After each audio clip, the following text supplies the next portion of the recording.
I've never been the kind of person who gets nervous in airports, not even a little. I've flown enough times that everything about them feels routine, the lines, the announcements, the delays, even the strange quiet that settles in late at night when most of the flights are gone and only a handful of passengers are left. But that night at Denver International Airport changed something in me in a way I still can't fully explain. It started the way things like that always do. Small, almost unnoticeable, the kind of detail you could easily ignore. I got there early, around 9:30 p.m. for a flight that wasn't boarding until close to midnight. Cleared security and found a seat near my gate, B12, where maybe 20 people were spread out across the area. The overhead lights dimmed just enough to make everything feel slightly off, like the place was winding down for the night. And I remember thinking how quiet it felt, not peaceful quiet, but that empty kind of quiet where every small sound carries. I settled in, put one earbud in, and started scrolling through my phone, not really paying attention to anything around me. It was just another late flight until about 20 minutes later when I looked up and noticed him sitting across from me. Middle-aged, early 50s, wearing a dark gray jacket and jeans, a small carry-on placed neatly between his feet. But the way he was sitting, that's what stuck. He wasn't on his phone, wasn't reading, wasn't even looking around casually. He was just sitting there completely still, staring in my direction. Not directly at me at first, just in that general direction. I looked back down at my phone, and when I glanced up again a minute later, he was still looking. Clearly, deliberately. When our eyes met, he didn't look away. He held it for a second too long, just long enough for it to feel intentional. I felt that small, almost unnoticeable shift in my chest awareness, like something had changed in the environment without a sound. I adjusted my position, angled my body slightly so I wasn't facing him directly, and tried to ignore it. I even called my wife briefly to tell her my flight was on time. I kept my voice low, nothing unusual.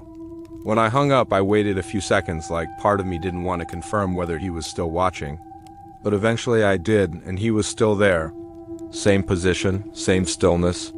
But this time he was looking around the terminal slowly, deliberately, like he was taking inventory of everything around him. And that's when the announcement came over the speaker's flight delay, about an hour, something about a crew issue. The man hadn't moved at all. Not even during the announcement, not even when people around him stood up. And then slowly he stood up, picked up his bag, and started walking.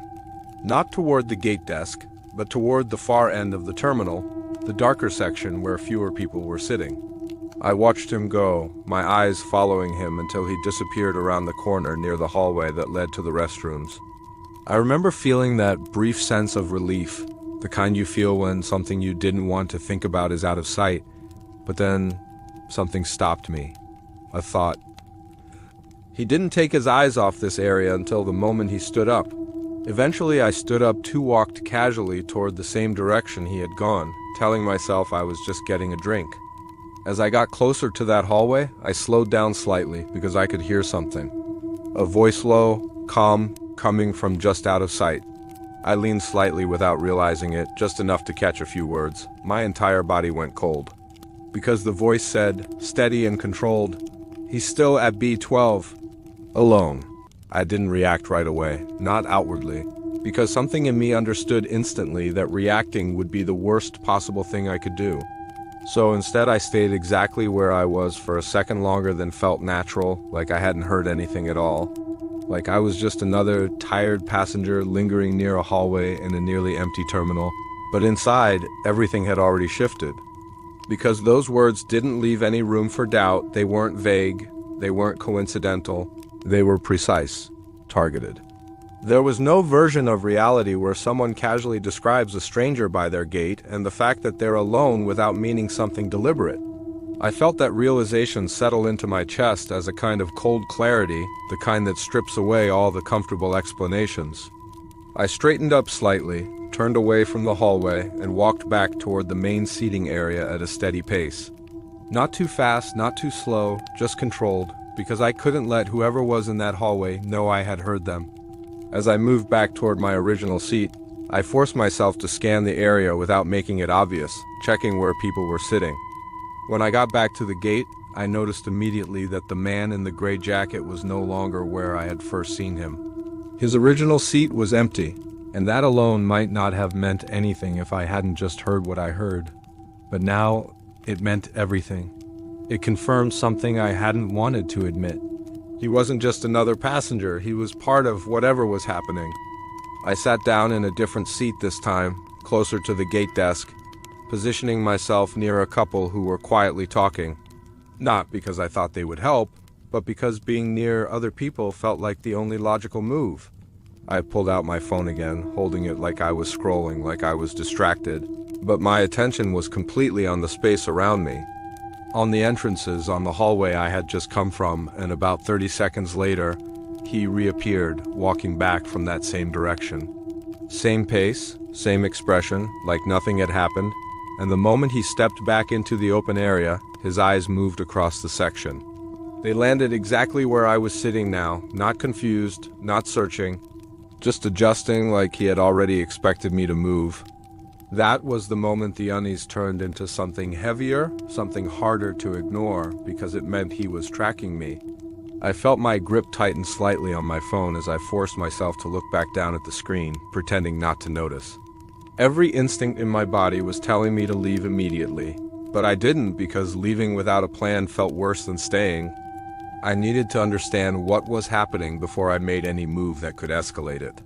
For the next few minutes, nothing obvious happened. He sat down again, a few rows over this time, angled slightly toward me. His bag still placed neatly between his feet, his posture unchanged, still, composed, and I could feel his gaze shift in my direction. Not enough to draw attention from anyone else, but enough that I couldn't forget he was there. I started to notice other details now, small things that didn't feel random anymore, like how the seating area had thinned out even more. How the gate agent had stepped away again, leaving the desk unattended for short stretches of time. How the lighting seemed dimmer the further you got from the center, and how the hallway led into a section that wasn't directly visible. All of it started to form a pattern in my head, not a complete one, but enough to understand the structure of it.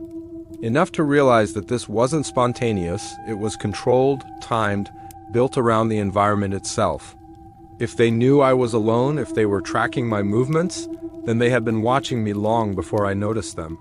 That realization changed the way I saw everything. This didn't start when I looked up and saw him, it started earlier. I felt that same cold awareness deepen as I slowly lifted my eyes again, scanning the terminal more carefully this time. Not just for him, but for anyone else who might be connected, and at first, nothing stood out. But then I noticed something subtle, something that didn't fit once you saw it, the reflections in the glass behind the seating area. I shifted slightly in my seat, angling my view so I could see both the room and its reflection at the same time. That's when I caught it. Someone standing near the far vending machines, partially obscured by a pillar, holding a phone to their ear, facing in my direction. I couldn't see their face clearly, but I didn't need to. The posture, the stillness, the way they were positioned just out of direct sight, it all matched the tone of the voice I had heard. My chest tightened as I realized what that meant. This wasn't just one person, it was at least two, maybe more, working together. I felt a wave of adrenaline hit hard enough that I had to consciously slow my breathing, because panic would only make things worse. I looked back down at my phone again, my mind racing now, trying to figure out what the next move should be. Staying passive didn't feel safe anymore, but acting too quickly could make me stand out in a way I couldn't afford. That's when something else happened. The man in the gray jacket stood up again, not abruptly, but smoothly. He picked up his bag and started walking, not toward the hallway, but directly along the row of seats. Toward me. I felt that shift again, sharper now, because there was no ambiguity left, no room to pretend this was coincidence. As he got closer, I could feel my heartbeat pick up, loud enough that it felt like it might give me away. I kept my posture the same, kept my eyes on my phone, even as his footsteps slowed slightly when he reached my row. For a second, I thought he might stop right in front of me, but he didn't. He kept walking past. Just close enough that I could see him clearly in my peripheral vision. Just close enough that I could hear his breathing. As he passed behind me, he said something quiet, almost conversational, but clear enough that I couldn't mistake it. Gate changed yet? I knew instantly that it wasn't a question. It was a test. I didn't answer him, not right away, because everything in me understood that whatever he had just said wasn't about information. It wasn't about the flight. It wasn't even about the gate. It was about me. About whether I would react, whether I would acknowledge him, whether I would confirm in any way that I was aware of what was happening and that realization locked me in place for a second. My eyes still on my phone, my breathing controlled, forcing myself to act like I hadn't heard him clearly, like I was distracted, like I was just another passenger too tired to engage. And after a pause that felt longer than it probably was, I gave a small, non-committal shrug without looking up and said, "Not that I've heard," keeping my voice neutral, casual, just enough to respond without inviting anything further. And for a moment, nothing happened, no immediate reply, no shift in his posture. And then I heard his footsteps continue, moving past me, steady, unhurried, until they faded into the background noise of the terminal. And I didn't turn around to watch him go, because I didn't want to give him that confirmation, but after a few seconds, I lifted my eyes, using the reflection in the glass again instead of looking directly, and I saw him stop near the far end of the seating area. Not sitting down this time, just standing, angled slightly toward the hallway again. And that's when it clicked. This wasn't random movement, it wasn't aimless pacing. It was positioning, like he was adjusting his place in a pattern I couldn't fully see yet, but I could feel it forming around me, and my chest tightened as I looked back down at my phone, my thoughts moving faster now, trying to stay ahead of something that already felt like it was ahead of me, and I realized I needed to do something. Not drastic, not obvious, but enough to break whatever rhythm they had built, because staying predictable suddenly felt like the worst option, and slowly, deliberately, I stood up, slipping my phone into my pocket, grabbing my bag and moving toward the gate desk. Not rushing, just walking with purpose like I had a reason to be there. And when I reached it, the agent had returned, flipping through something on her screen, and I leaned in slightly, keeping my voice low, asking a simple question about the delay. Something normal, something that wouldn't draw attention. And she answered without looking at me much, just confirming the updated boarding time. But I stayed there a second longer than necessary, letting myself exist in that space where there was authority, where there were cameras, where things were supposed to be controlled, and then I stepped back and moved again, this time choosing a different seat entirely, one closer to the center of the gate area, more visible, more exposed in some ways, but also harder to isolate. And as I sat down, I let my eyes scan the terminal more openly now, less concerned about hiding it, because at this point, I was already part of whatever this was, and trying to pretend otherwise felt pointless. And that's when I noticed something else that made my stomach drop. The person near the vending machines was gone, completely gone, and I hadn't seen them leave, which meant one of two things. Either they had moved while I wasn't looking, or they had never been there. And both possibilities felt equally wrong. And I felt that same creeping realization start to build again, because the pattern was shifting, becoming harder to track the more I tried to understand it. And then I saw him again, the man in the gray jacket. But this time, something about it didn't line up, because he wasn't standing where I had just seen him. He was sitting again, and for a second, my brain struggled to process it, because I hadn't seen him move either, hadn't tracked the transition.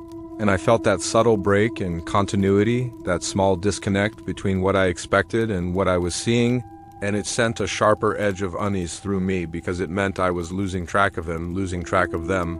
And that was exactly what they wanted, and I forced myself to slow down, to think clearly, to focus on what I knew, but even that was getting harder, because the environment itself was starting to feel unreliable, like I couldn't trust my own perception.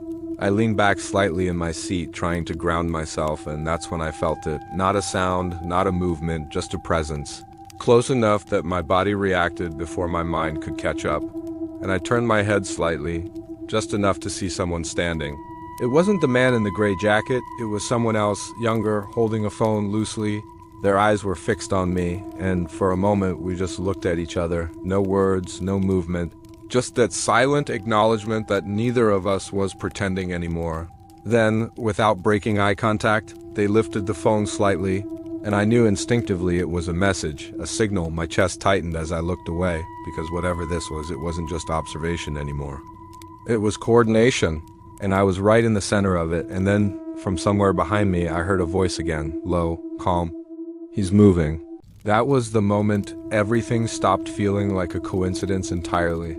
Because hearing those words again, "he's moving," confirmed something I had been trying not to fully accept. That this wasn't just observation, it wasn't just one or two people acting strangely. It was a system, coordinated, deliberate, and most importantly, active in real time. The realization didn't hit like panic, it hit like clarity, cold and sharp, the kind that strips everything down to a single truth. I was being tracked. Not in a vague or accidental way, but in a controlled, intentional pattern that adapted the moment I changed anything. I forced myself not to react outwardly, even though my heart was hammering so hard it felt like it might give me away. Instead, I stayed seated for a few seconds longer, letting my breathing settle just enough to think clearly. I needed to break this pattern, whatever it was. I needed to do something they weren't expecting. Slowly, deliberately, I stood up again, but this time I didn't head toward the hallway. I walked in the opposite direction entirely. I moved toward a brighter section of the terminal where a few more passengers were gathered near another gate. As I moved, I didn't look back, not even once, because I knew they were watching, knew they were adjusting. The only advantage I had left was unpredictability, and as I stepped into that brighter area, the shift was immediate. More light, more people, more noise. Even if it was still relatively quiet compared to a daytime terminal, it felt different, less isolated. I slowed my pace slightly, blending in, letting myself become just another passenger again, at least on the surface. Inside, I was tracking everything, every reflection, every movement, every sound. I moved past a row of seats until I found a spot near a group of 3 people sitting close together, talking quietly. I positioned myself nearby, not engaging, just existing in that shared space. For a moment, nothing happened, no immediate reaction. I almost felt a brief flicker of relief, but that feeling didn't last long because 30 seconds later, I caught movement in a glass panel. When I shifted my gaze just enough to see it clearly, I felt that same tightening in my chest again. The man in the gray jacket had repositioned, seated at an angle where he could see both me and the path back to my gate. And the younger person I had seen earlier was there too, further back, partially obscured by a pillar, phone still in hand. The pattern snapped into place more clearly now. They weren't surrounding me in an obvious way, they were spacing themselves out. Moving hadn't broken anything. It had simply forced them to adjust, and they had done it effortlessly, without hesitation.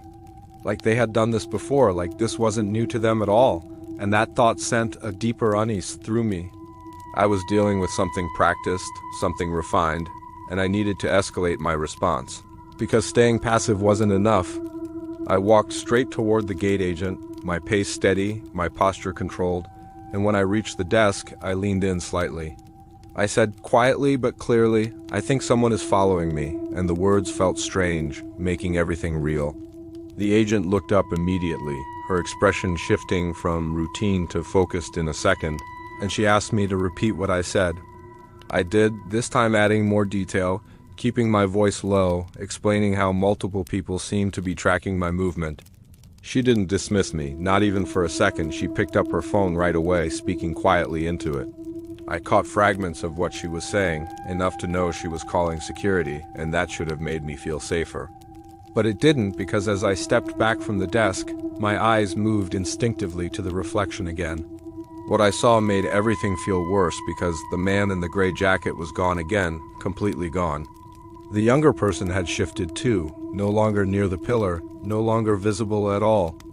It happened too fast, too cleanly, like they had dissolved back into the environment the moment I stepped outside the pattern. I turned my head slightly, scanning the area directly now, not relying on reflections, because at this point, subtlety felt useless. For a few seconds, I couldn't see either of them, and that absence felt more threatening than their presence had. It meant I had lost track completely, and then, just as that thought settled in, I felt it again, that presence, close, too close. Before I could turn fully, before I could react, I heard a voice right behind me, low, calm, controlled. It cut through everything else in the terminal like it didn't belong to the same space. "You weren't supposed to move?" For a split second, I couldn't move at all, not because I was frozen in fear, but because my brain was trying to catch up. The reality of how close that voice was, how easily it had slipped into my space without me noticing, was terrifying. The worst part wasn't what he said. It was how calm it sounded, like I had disrupted something minor in a system running smoothly. I turned slowly to face him. There he was, the man in the gray jacket, standing less than 2 feet behind me, neutral and composed. Neither of us said anything, just stood there in that strange, suspended moment where everything around us kept moving but felt distant. I forced myself to speak, keeping my voice steady even though my chest felt tight. "I don't know what you're talking about." He tilted his head slightly, gave a small, almost imperceptible nod, and stepped back, disappearing into the flow of the terminal. He hadn't tried to stop me because they still had control of the situation in ways I didn't fully understand yet. I turned back to the gate agent and told her more firmly that the man I described had just approached me. I scanned the terminal again, not caring who noticed. Being aware was more important than appearing calm. Then the gate display above my boarding area flickered and changed to a different gate number entirely, without any announcement. I heard another voice, not behind me but off to the side, calm and controlled. "He'll follow the change." The gate change wasn't an update. It was part of the system they were using to move me, to see how I would react. I asked her, "Did my gate just change?" She looked up, confused, and shook her head. "No, it's still B12. Whatever was happening wasn't just around me anymore. It was controlling what I was seeing." I caught one more movement. The man in the gray jacket was standing further back, watching, completely still. He wasn't trying to catch me. He was waiting to see if I would realize there was no way out of the pattern. I stopped trying to make sense of it the way I had been, because whatever logic I was using wasn't working anymore. Standing there, looking at that gate display that the agent insisted hadn't changed while I could still see it clearly, showing something different. I felt something shift again, deeper this time, like the rules I thought I understood about the environment had quietly stopped applying. That realization didn't cause panic the way you'd expect, it caused something worse. A kind of quiet dread. The kind that settles in when you realize you're not just dealing with people anymore, you're dealing with something that can shape the situation itself. I forced myself to look away from the display, to focus on something stable, something I could verify, and I looked back at the agent. She was now speaking quickly into her phone, her tone more urgent than before, and I caught fragments again. Possible security issue. Passenger reporting. Hearing that should have grounded me, should have reassured me that something normal was still happening, but it didn't. I noticed something that made my chest tighten. The seating area I had just come from looked different, not dramatically, but enough. I scanned it carefully, trying to anchor to something familiar. The couple I had been sitting near, any fixed point that could confirm continuity, but I couldn't find them. It wasn't just 1 or 2 people missing, it was most of them. The area looked significantly emptier. That's when it hit me. I wasn't just being moved through the terminal anymore. The terminal was shifting around me. Small inconsistencies everywhere. The angle of a sign, the placement of a trash bin, the distance between rows of seats, nothing obvious on its own. I stepped back toward the agent instinctively, needing that fixed point again, but as I did, something else changed. The overhead announcement system crackled to life. A voice came through, calm, neutral, but unmistakably directed. "Final call for passenger at gate B12. My stomach dropped instantly. It wasn't the usual automated cadence, it sounded. Specific, like it was addressing a single person. I looked up at the display again, and now it showed B12, just like the agent had said earlier, like it had never changed. The fact that it was back to normal now only made it worse because it meant something had adjusted, corrected, reset. This wasn't random. It was controlled, structured, almost like a loop, like I was being guided through variations of the same situation. And that's when I saw him, the man in the gray jacket, standing near the far edge of the terminal, exactly where I first noticed him. I had seen this before, the arrangement, the spacing, the quiet. It all matched the beginning of the night, almost perfectly. I turned quickly toward the gate desk, toward the agent who had been standing there just seconds ago, but the space was empty. No agent, no phone, no movement, just the desk itself, like it had never been occupied at all. I hadn't broken the pattern when I moved earlier. I had completed it, and as that thought settled in, I heard the voice again. Not from the speakers this time, but close, too close, right behind me, calm, controlled, almost patient. "You're starting to understand." I didn't turn around this time, not immediately, because something in me understood that whatever was behind me didn't need me to see it to exist. And the moment I acknowledged it fully, the moment I gave it that confirmation, something would change again in a way I wouldn't be able to control. So I stayed exactly where I was for a few seconds, staring at the empty gate desk, trying to anchor myself to something real. But there was nothing left that felt stable, nothing I could point to and say this hasn't changed, because everything had slowly, subtly. I took a breath, steadying myself, and then I turned, slowly, deliberately. And when I did, there was no one there. No man in the gray jacket, no younger person with the phone, no one standing behind me at all. Just the open space of the terminal. It was empty in a way that felt deeper than before. I couldn't track it anymore. It was part of the space itself. I felt that realization settle in with a kind of final weight. There was nothing left to confront, nothing left to escape from. I forced myself to move anyway, heading toward the main corridor. The only thing that still made sense was distance. As I walked, I expected to see something change, but for a few seconds, everything stayed the same. The overhead lights, the signs pointing toward exits. I felt a small, cautious hope rise up, like maybe I had found the edge of it. I kept moving, faster now. Then I reached the end of the corridor and turned the corner. The moment I did, that hope collapsed completely. I was looking at another row of gates, another dimly lit section of terminal that looked almost identical to the one I had just left. I turned slowly, looking back the way I had come, but it wasn't there. The path itself had shifted when I wasn't looking. Every direction felt the same now. Every path led to another version of the same place, slightly altered but fundamentally unchanged. The seating area ahead wasn't empty anymore. There were people there, scattered across the chairs, sitting quietly. The longer I looked, the more I realized they weren't moving. Not shifting in their seats, they were completely still. My chest tightened as I took a step closer. My eyes scanned their posture, trying to find some sign of normal behavior. Then, one of them turned their head, slowly, deliberately, just enough to look directly at me, and my stomach dropped instantly. It wasn't confusion or curiosity. It was recognition, like they already knew exactly who I was, exactly why I was there. Then another one moved, and another, until all of them were facing me, completely synchronized. Their expressions neutral, calm, controlled. This wasn't a group of people watching me. This was a system, and I wasn't outside of it anymore. I was inside it, fully. Every movement I made, every attempt to leave had just pulled me deeper into the same pattern over and over again. And that's when I heard it again, not from behind me, but from everywhere at once. There was never a flight. I hadn't missed my flight.